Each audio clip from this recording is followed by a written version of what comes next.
Since Conor McGregor actually lost to Dustin Poirier in his last fight, a lot of thoughts have been crossing my mind. One thing that I've actually thought about is the fact that one effective strategy that Dustin Poirier used to beat Conor McGregor was the fact that he had calf kicks, which were very effective.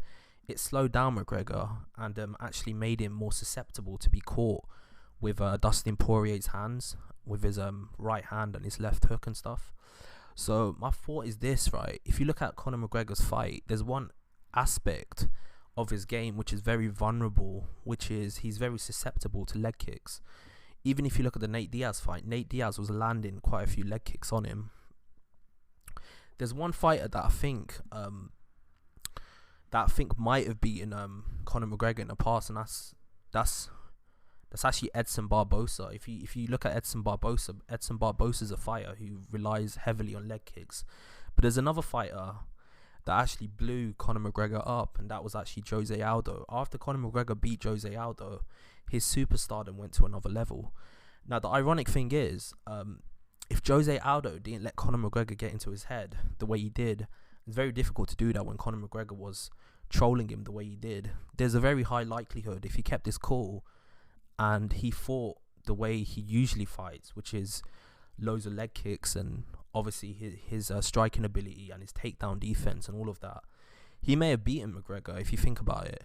McGregor's always had a susceptibility and a vulnerability to leg kicks, and Jose Aldo is probably one of the best, has got one of the best leg kicks in the game. If you look at what he done to Uriah Faber, what he done to Faber's legs, literally for 2-3 weeks straight, the guy had to walk with crutches and his whole leg was purple. And I'm just thinking, if Conor McGregor didn't get inside Jose Aldo's head, there's a very strong likelihood that Jose Aldo would have beaten him. But ironically, and if you look at their featherweight run, a lot of people, obviously, there's a lot of Conor McGregor fanboys that say Conor McGregor was a very good featherweight, and he was a very good featherweight, but he was not as good as Jose Aldo. Jose Aldo was reigning for 10 years straight. For 10 years, this dude was undefeated, and he just beat everybody. At one point, pound for pound, he was one of the best fighters in the sport, and on top of that, he was seen as one of the GOATs, like one of the greatest of all time.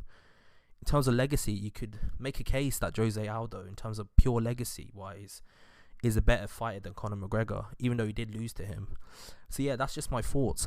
If Jose Aldo didn't let Conor McGregor get inside his head, there's a very strong likelihood that he would have beaten him. Very strong likelihood. If you look at it from a stylistic point of view, his leg kicks were lethal.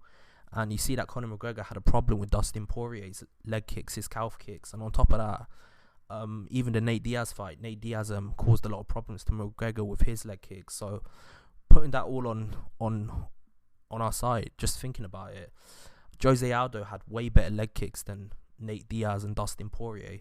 So if